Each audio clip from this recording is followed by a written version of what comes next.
Hello everyone, welcome to DL vlogs. আজ আমি তোমাদেরকে নিয়ে যাচ্ছি অম্বিকা কালনার খুবই প্রাচীন যে চড়ক পুজোর সেই বর্ষি ফোর দেখাতে। দেখতে পাচ্ছ কত ভিড়।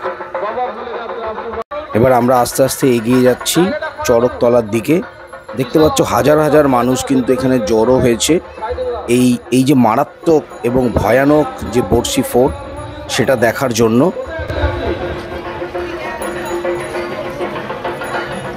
দুদিকে প্রচুর মানুষের ভিড় এবং এখানে কিন্তু মেলাও বসে। ওই মেলাটা একটু সাইডে মানে সামনের দিকে আছে।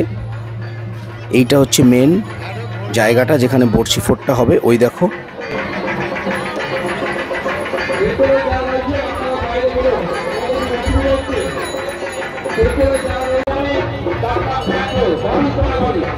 দেখতে পাচ্ছ একজন সন্ন্যাসী এই চড়কের যেখানে বর্ষি ফোর হবে তার চারপাশে ঘুরছে।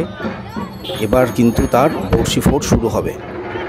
তোমরা ভিডিওটা দেখো। এটা একটা খুবই প্রাচীন এবং ভয়ানক একটা কিন্তু হিন্দু রিচুয়ালসের মধ্যে পড়ে। বাবা ভোলানাথের নাম স্মরণ করে কিন্তু এই চড়ক পুজো এবং এই চড়কের যে ঘূর্ণন প্রত্যেক বছর আমাদের অম্বিকা কালনায় চড়কতলায় হয়।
কত স্পিডে ঘুরছে, খুবই সাহসের দরকার হয় কিন্তু এই জাতীয় যে হিন্দু প্রাচীন রিচুয়াল সেগুলোকে করার জন্য। তো ভিডিওটা সম্পূর্ণ দেখো, খুব ভালো লাগবে।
বন্ধুরা, আজ এ পর্যন্তই। সবাই খুব ভালো থেকো এবং চ্যানেলটা অবশ্যই সাবস্ক্রাইব করো এবং নোটিফিকেশনটা অন করো। টাটা।